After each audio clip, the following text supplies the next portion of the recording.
70 metre লম্বা একটি train ঘন্টায় 75 কিমি বেগে যায়।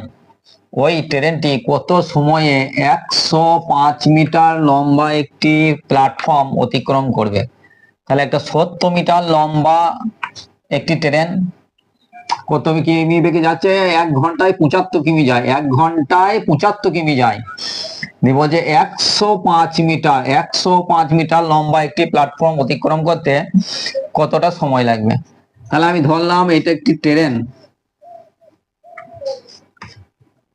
70 মিটার,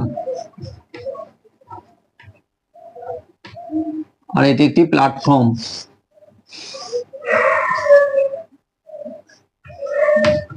105 মিটার। তাহলে ট্রেনটিকে কিন্তু নিজের দৈর্ঘ্যটা প্লাস প্ল্যাটফর্মের দৈর্ঘ্যটা অতিক্রম করতে হবে। এই ট্রেনটা যখন যাবে এই দিকে হয়ে গিয়ে ওর শেষ প্রান্তটা এইখানে যখন যাবে, শেষ প্রান্তটা তখন কিন্তু পার হবে। তাহলে নিজের দৈর্ঘ্য প্লাস প্ল্যাটফর্মের দৈর্ঘ্য, দুটো দৈর্ঘ্যই আমাদেরকে পার হতে হবে।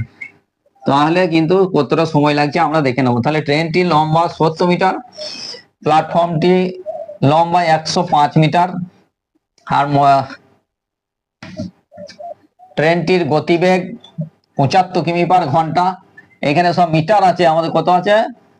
মিটার আছে, এখানেও মিটার আছে। তাহলে আমরা কিমিটাকে মিটার করে নেবো। কিমি থেকে মিটার করতে গেলে 1000 দিয়ে গুণ করতে হয়। কিমি থেকে মিটার করতে গেলে 1000 দিয়ে গুণ করতে হবে। তাহলে 75,000 মিটার, আর ঘন্টাকে আমরা সেকেন্ড করে নিলাম।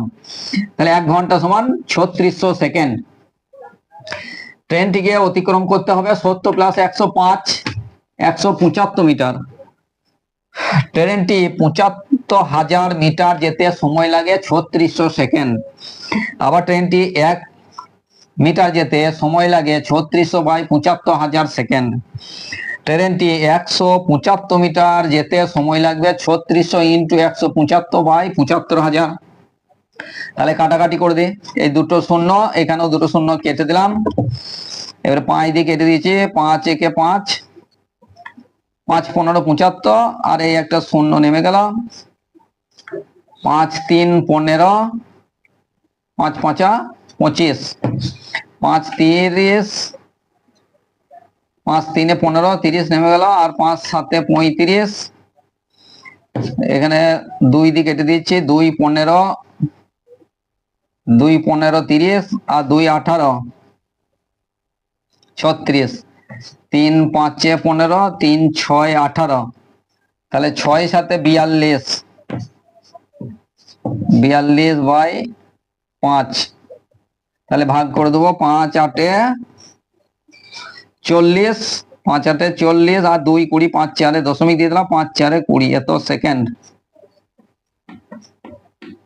তাহলে 8.4 সেকেন্ড সময় লাগবে।